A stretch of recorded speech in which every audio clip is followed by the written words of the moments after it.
విజయ రాఘవరాజు మంచి వ్యాపార సంస్థను నడుపుతున్నాడు.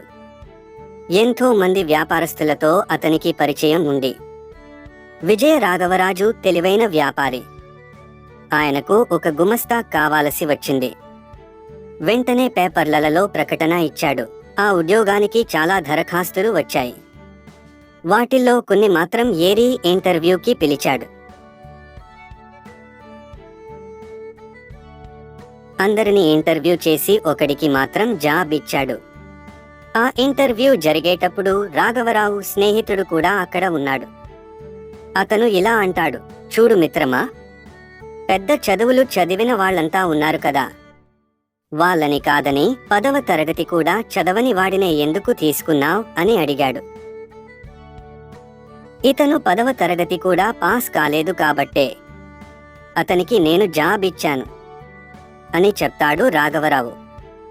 అదేంటి అని తన స్నేహితుడు అడుగుతాడు. అప్పుడు రావు ఇలా అంటాడు, ఇతడు వేరే జాబ్స్ కు ట్రై చేయడు కదా, మనం మంచిగా ఉంటే ఇక్కడే ఉంటాడు. అంతేకాదు అతనిలో ఇంకా కొన్ని మంచి క్వాలిటీస్ ఉన్నాయి, అందుకే అతన్ని సెలెక్ట్ చేశాను అని అంటాడు. 1.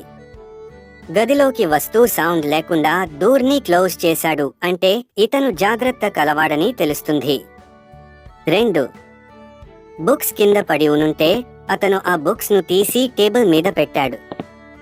3. తల దువ్వుకొని చక్కగా ఉన్నాడు. షార్ట్ ఓల్డ్ది అయినా నీట్ గా ఉంది, మన జాబ్ కు ఇంతకంటే కావలసినవి ఏముంది అని రావు సమాధానమిచ్చాడు.